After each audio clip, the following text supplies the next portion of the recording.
Don't touch the left thumbstick and this will work out just fine. Okay.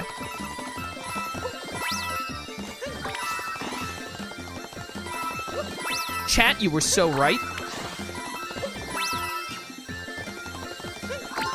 The trick to this is actually just not touching the left thumbstick at all.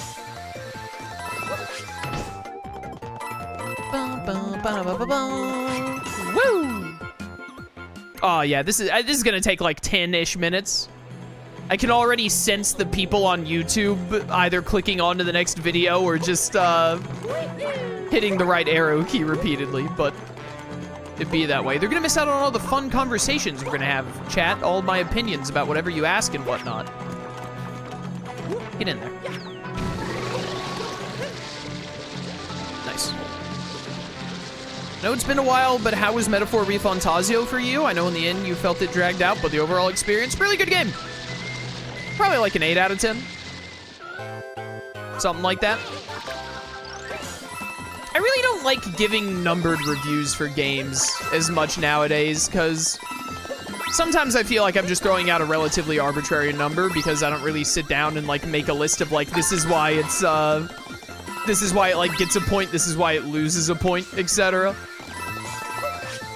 But Metaphor was a great game. I didn't love the ending and how it did start to feel like it dragged at the end a little bit for me. But overall, it was still a really fun experience. Very fun game. Pretty good characters. Pretty good overarching story. I don't think that the characters and like the overarching story hit the heights of like Persona is one of the main things. Like, I think basically all of the Persona games do better, like, character and what, like, at least better characters. Probably even overarching storylines, but still really good stuff.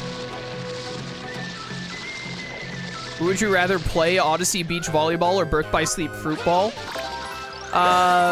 Birth by Sleep, I accidentally hit the left stick. I've ruined it, chat. I've ruined it. I have a small amount of autonomy in it now, and that's ruining my gains. Birth by Sleep Fruit Volleyball takes less time, so that one.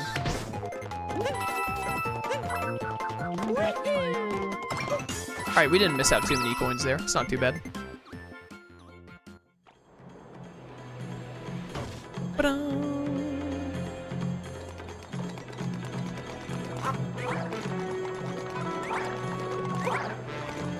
Give.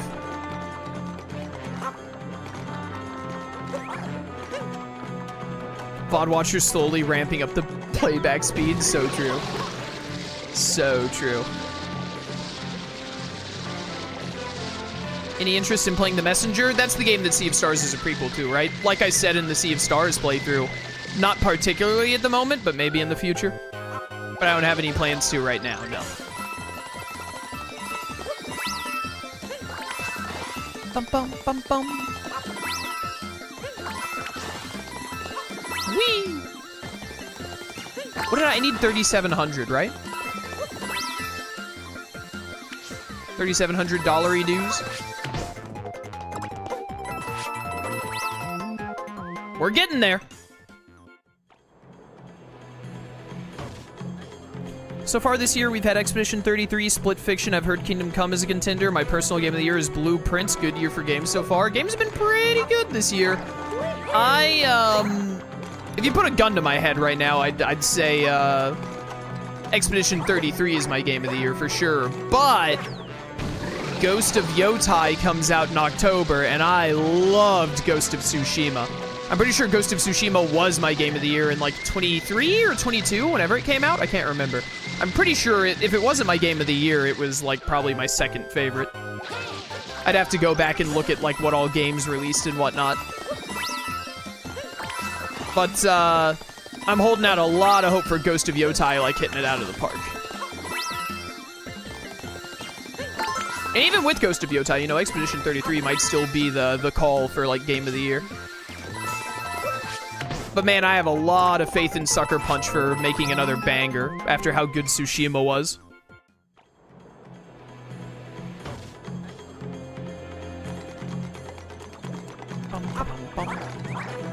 Man, I've got to go through the quotes at some point. I got to do that. I'm going to do that this week. I got to go through the quotes this week. Up.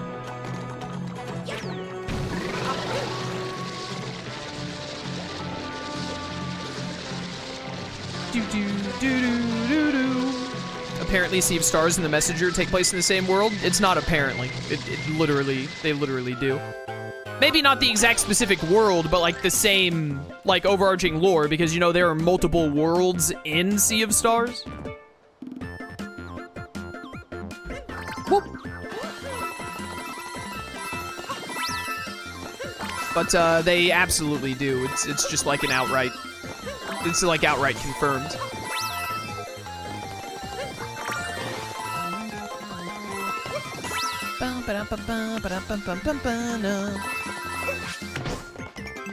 Fine. Alright, we're almost back up to 2K. Past the halfway point. Oh, dude, I can't wait for Time Stranger. Time Stranger is not going to be like a game of the year. But man, Time Stranger is looking so good. Digimon needs this redemption after how awful Survive was. I need Time Stranger to blow it out of the park. I'm still really, really hoping that they took some time to really try and up the gameplay factor. My biggest worry about Time Stranger right now is that Time Stranger ends up being, its gameplay ends up being basically a carbon copy of the Cyber Sleuths. And if that's the case, that's going to be a major bummer. It still looks like it'll be a really fun game, like, with all the added Digimon, the updated graphics, etc., etc. Whoops. Ah, whatever. But, like, I feel like they definitely need, like, an upgrade, especially after some of the other turn-based games that have been coming out in recent years that I've been playing, like Metaphor, Soul Hackers 2 was out in, like, 2020, 2021? That one comes to mind. Sea of Stars that came out in 2023, and now Expedition 33 as well on top of all of that. Like, Time Strangers need some kind of a gameplay hook that, like, the Cyber Sleuths were missing, I think.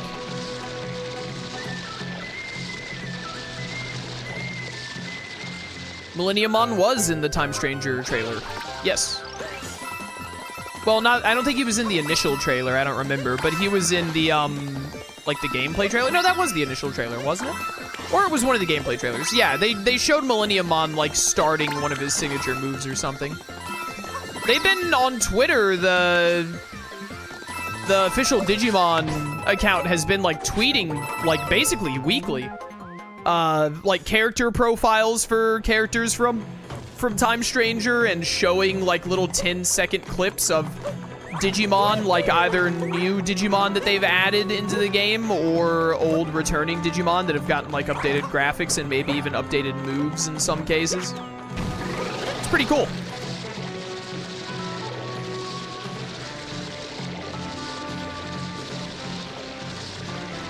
Turn-based games have been coming to the forefront lately, and I love it. I'm more of a real-time action guy, or even a platformer guy, but I also enjoy me a good turn-based game. I think the main thing that's really been, like, turn-based games have been killing it lately is that they've started to be more than just a, like, they've started to really add more to the gameplay, which is why I was saying what I was about Time Stranger. Like, Expedition 33 has all of its, like, real-time action stuff added onto it. Give me this. Stuff like the Persona games, have, like, added, like, show times in, like, Persona 5 and whatnot, and, baton passing, etc. Like, stuff that really changes it from just, like, it's your turn, select an attack kind of deal. I think Expedition 33 and Sea of Stars, I think, are my favorite way of, like, how turn-based games have been evolving. With, like, real-time timing on your attacks and your blocks and, like, dodging and all. That little bit of additional, like, real time, really, for me personally, that really helps keep me, like, locked in and focused. I pressed the left stick. Oh, no. It makes the turn-based experience better to me, personally. As part of why I, like, completely fell out of Pokemon is because Pokemon never did, like, anything different ever.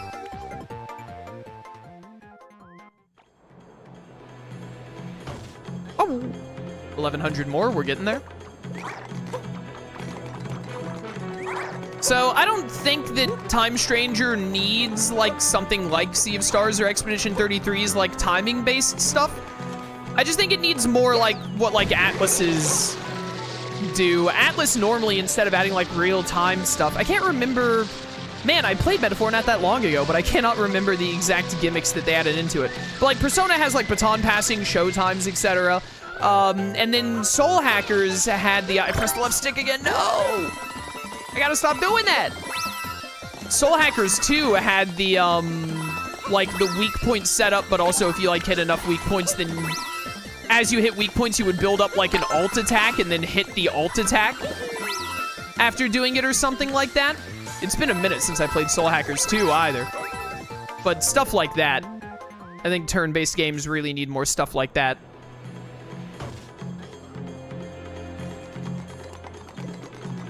Whoop. Give. Up, up. Up we go yet again. Less than 1,000 to go.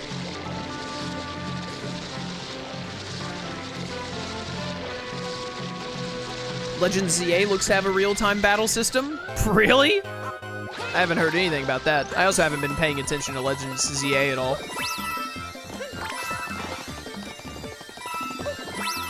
I'm still undecided on if I'm gonna stream Legends ZA when it drops or if I'm going to wait a couple of months after some of the initial, like, I was gonna say hype dies down, but that sounds like why would you wait until hype dies down? But not hype dying down. I mean like oversaturation because, you know, everyone and their mother is going to be playing Legends ZA when it drops. Including people who are playing it and don't want to be spoiled on it, so they're not going to watch streamers playing it. But also, at the same time, I feel like I'm a lot more likely to get spoiled on Legends ZA stuff now that I've played Legends Arceus than... Whereas with Legends Arceus, I basically knew very little going into it.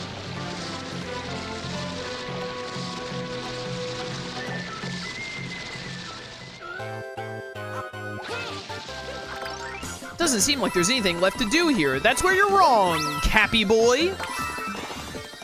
There's money to be made here, my dude. Is getting the money pile at the end of the darker side of the moon really faster than doing this, chat? Like, how much money was in that money pile at the end of the darker side of the moon? Because we're getting, like... What are we getting, like 200 coins in, like... In what feels like, I don't know, definitely less than 2 minutes. And it takes, like, 6 minutes, apparently, for a speedrunner to get through the darker side of the moon.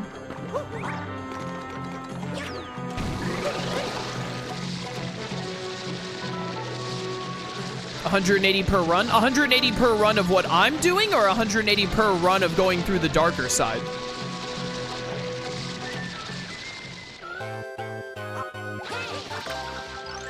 What I'm doing. Okay, yeah. Does anyone know how many you get at the end of the darker side of the moon, though?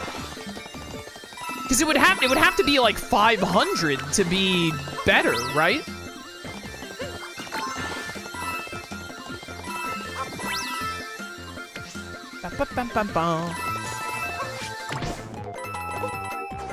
Whee!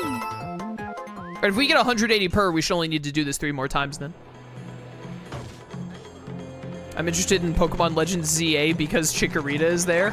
I mean, who cares about Chikorita? Totodile is there. I'm gonna be so mad if they do Totodile dirty in Legends ZA because they're either gonna give him a Mega or give him some kind of regional form, I imagine. I'm going to be very perturbed if they ruin my boy for Alligator, because that's my second favorite starter right there. I will be very perturbed. I don't get why Tepig is there. No one gets why Tepig is there. I haven't understood why Tepig is there since Gen 5. And my stance on this matter has not changed ever since.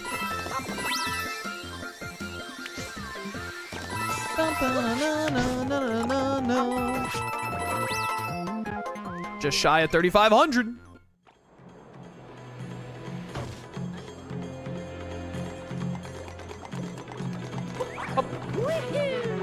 I just think it's really weird that they included Totodile and Chikorita, especially since Cyndaquil was the one in Legends Arceus.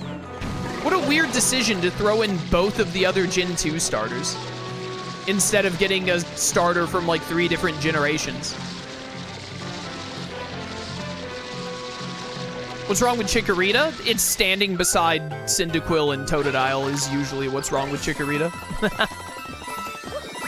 I think that Bayleaf is a better evolution than Meganium. This is one of the major things about Chikorita. Also, Chikorita is kind of like a defensive Pokemon, which is like lame. It's kind of like a defensive Pokemon, and it's not even good at being a defensive Pokemon, in my experience. And I'm not talking about competitive in the slightest. I mean just playing the games. It might be different in more modern games. Maybe they gave Chikorita more stuff. But also, like, up through, like, at least through, like, definitely in Gen 2 and Gen 4 as well, I believe. So, like, Heart Gold and Soul Silver, which were Gen 2 games made, like, during the Gen 4 era. Chikorita got, like, no good moves. Like, does Chikorita get any decent moves that aren't Grass-type moves? And even for Grass-type moves, it gets, like, what, Razor Leaf and Solar Beam?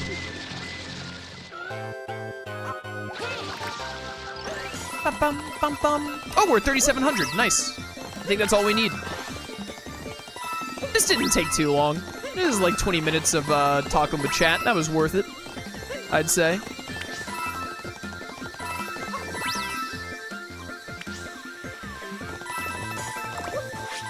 Whee! And I have about 150 left over. Oh. All right, back to the Odyssey.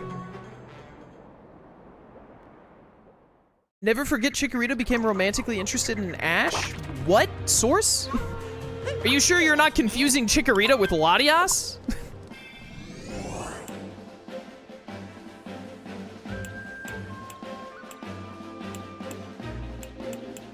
No, it's true. No, he's right. Crazy. Pokemon's a mess. Back to the Mushroom Kingdom.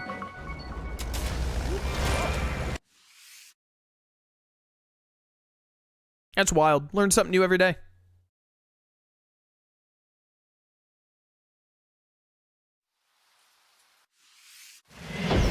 King Waluigi is returned to conquer this kingdom.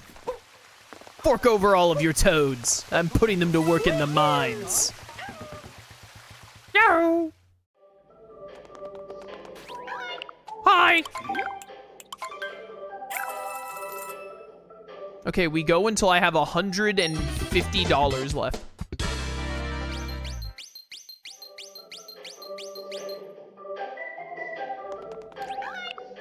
Hi.